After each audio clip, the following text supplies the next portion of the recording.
adventure in Pipeman on W4CY Radio.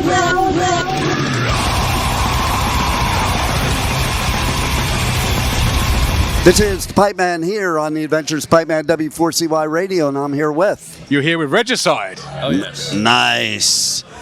And I like that you're some proper Essex thrash. Yes, sir. Because I'm an old school thrash metalhead, so... Excellent. I was very excited to see that. That's it, yeah, that's it. We love that. Well, we're all big fans of thrash metal, obviously, and then we put the element of the groove metal in there, Like to break it down a little bit, just kind of, get a bit of groove going, like the hardcore elements of things as well. We just kind of, a bit of a mixed match of those subgenres, but no, we all love a bit of thrash. We like it fast and hard. That's what I love about thrash, okay? Because, I find nowadays there's a lot of genres that it's almost like they use an algebraic equation to formalize their music. Yeah. Thrash was never that.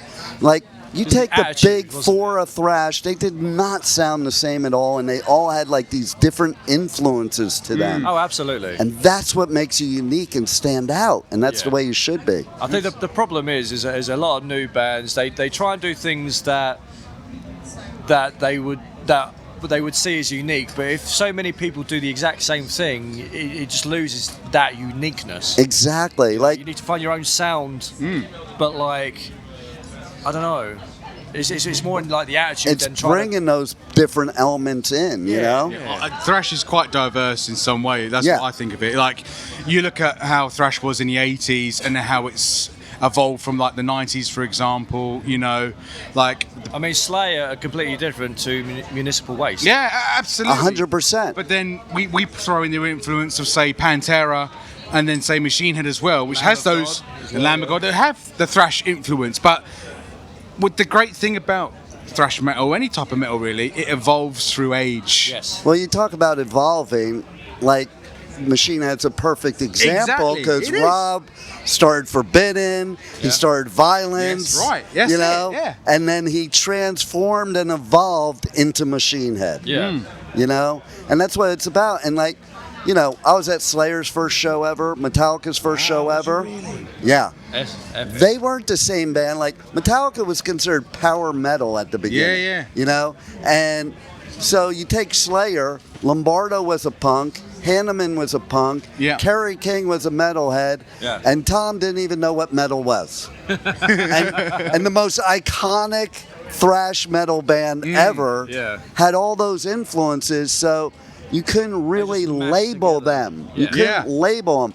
That's why, Metallica had the Misfits, the Diamond Head, the, Sabbath, even Venom as well. Yep. So you had all those influences. And then you took Anthrax, who had the hip-hop influence That's right, into it. I love Anthrax. And, each band had different influences. They used to consider Possessed thrash in the beginning, but they were really the first death metal band, so they incorporated the death into the thrash. So that is why I like thrash, because every one of the bands in that genre, including yourself, is somebody I can listen to and not think I'm listening to the other band. Yeah, exactly. They're all the same genre, but they've got their own sound. They've got their own sort of little signature sound, or maybe a riff or whatever that separates them from each other. I think the whole concept of thrash is combining genres, bottom line. Yeah. You know? And you've got thrash crossover, which incorporates other genres into thrash. Right. Like us with thrash groove. I was about to say the same thing. Yeah. You've got the example of us. We do throw groove metal in with the thrash, you know? Which I think is cool. Absolutely. Absolutely. Nice and fast song with a nice groovy breakdown. Perfect combination. Yeah, man. It's funny, too, like you mentioned about the crossover. So I remember when DRI grew their hair out. Yeah. Because, like, in those times, if you had long hair and you went to a punk show, you got your ass beat, and vice versa. It was fucking stupid, but DRI set the stage for, like, let's all combine together. And you take their first album and their second album, and they're basically all the same songs, just done differently. Well, I'll give the good example of Pantera. They were a glam rock metal band 100%. to start with. Then all of a sudden they said, let's just play the stuff we love to play. That's it. Boom. getting, the baggy cargo shorts on, loose t-shirts on, and then they just created a brand new sound. 100%. And then the rest was history. And, I'm probably been in that era when that came out. That must have been like, holy God, that is amazing to see. It wasn't just the music, it was the attitude. It was everything. It was the look, it was the music, it was everything involved. Like, if you asked me in the beginning of Pantera if they would be doing a song like Walk, I would tell you you're nuts. Yeah. No.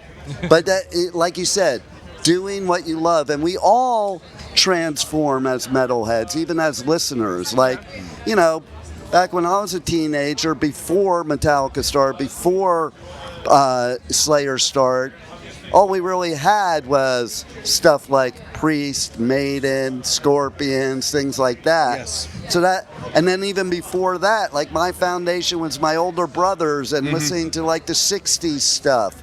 And like to me, Cream and Mountain and bands like that, they were like the original metal along with Sabbath, And so it's always been a transformation.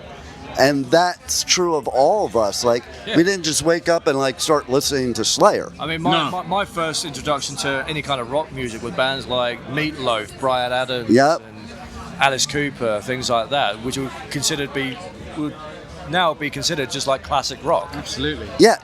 If you Google Zeppelin, they label them on Google as metal. Oh, I mean, Do they? Yeah. Okay. And if you think about it, some of the music, Communication Breakdown, could have easily been a metal song. Yeah. Look at the Beatles. Helter Skelter could easily be a metal song. So, I think the great thing about being here at Bloodstock is there are no gatekeepers here. No. We're one big family, so you can't say, well, that wasn't metal. We're all freaks and moshers. We are, absolutely, Exactly. And I think that's also a thing that people think that metalheads only listen to metal. It's our favorite, but you still can appreciate all kinds of other music, and that's what makes bands like you unique, because you don't even try, it just happens to fit into the music because of all of your influences. Absolutely. I mean, we like a bit of Irish folk here and there as well, don't we? Yes. With Irish folk, we do. I like a bit of blues here and there, Yeah? Because if you narrow your music taste down to one thing, it just gets like boring after. Exactly. Stale. When we camped waiting for you, come back from Saxon, me and Jordan were listening to a bit of Luke Combs. There you go. There you go. A bit of chill, do you know what I mean? A bit of country, nothing wrong with that, Exactly. Like the There's blues even stuff. some country that, has that rock feel, like the newer country. And then, like, look at Hank Williams III. He's a metalhead and has a metal band. Same with, is it Jelly Roll? He's a metalhead as well. Yeah. And Ice-T has a metal band, doesn't he? Ice-T? He was metal first. Like, Body Count was before he started rapping. And there you go. And they're, like, brutal. Yeah. Brutal. He's a legend as well. Oh, He's 100%. Honestly. And it's so good that nowadays you can do shit like that. Yeah, absolutely. And you don't have to be. Listen, I did a festival in the States, one of the metal festivals, Louder Than Life, and Ice Cube was one of the headliners. Nice. And that's the way it should be. Or I'll tell you a funny story. So Vanilla Ice lives in my town. Excellent. Okay, and when I met him at first, like somebody said, "Oh, you should interview him," and I kind of rolled my eyes and I laughed, like why? And then I met him, and I got friendly with him. And I was broadcasting live at one of his events, and he's helping me pull out my radio equipment out of the car, and I had Slipknot blasting. Yeah. And he started headbanging, and I kind of rolled my eyes at him. And he's like, "No, you don't get it, man. This is my jam. I helped them get signed. Like, Oh shit. I love metal." Yeah. Christina Aguilera, metalhead. Yeah. Lady Gaga. Gaga's a Metalhead. Look at Yeah. what she fucking did with she played Metallica. with I was like, Metallica, that's holy shit. Like, one week she's doing Tony Bennett, the next week she's doing Metallica. It's fucking Yeah, awesome. I think there's a lot more metalheads in the world, especially in the pop world, than people realise. Oh, yeah. But they at the end of the day, like they got to pay bills, don't they? Exactly. So they've got their job. That obviously, I don't know. Maybe it would have been different if Lady Gaga started a metal band and then got big. She could have been a massive metal singer. But where she's gotten so big as a pop artist, there's no point in like just being like, no, I don't want to do this because it's not my thing anymore. Yeah. But like, you know, there's loads of artists and loads of people where I know it's quite, might be a misconception of, you see these people wearing band t-shirts and then people are like, oh, they probably don't even know 5 songs. Yeah. It's like, well, they're probably a bigger metalhead than you are. Exactly. Like, they could probably name more songs than you ever knew existed. No doubt. You know what I mean? No doubt. And here's the funniest of all, that you might not even know about. One of the festivals I cover in the United States just made an announcement that there's going to be a debut of a new heavy metal band playing there. Yeah. And it's fucking Captain Kirk, 95 years old, starting a metal band. Like, who would think that William Shatner is a metalhead? Yeah. Like, so there you go. You only have to look at Sir Christopher Lee as well. Yes. God rest his soul. Absolutely. Yep. Man. Yep. There's so many you can mention. And I love that we're just one big family. Yeah. You can meet a metalhead anywhere in the world and you have instant kinship. But do you know what the beauty thing about metal is? No matter what country you are in, It's universal, man. It's universal, but they put their culture into their own music as well. Yes. Like look at Tectonic Thrash. Like Bloodywood, for example, when they have that Indian metal influence, that's incredible. Or The Who, you know The Who? Yeah. Yeah, fucking. I love it. Even Concrete Age that are playing the New Blood stage later today. Their singer is from Russia, and I think they've got someone from I don't know if it was Bosnia or Bulgaria. I think it might have been Bulgaria. But they incorporate loads of like all these different like ethnic instruments into their music. So it's not just conventional metal. It's like metal with a bit of like Eastern European spice on it. And oh mate, some of their songs are phenomenal. They're really, really good. And that's what I love about metal, because no matter where you are in the world, you can throw your own culture into it. Again, another example, Alien Weaponry, for example. Oh, I fucking love them. Yes. You know, and they do Maori stuff with it. I think it's great.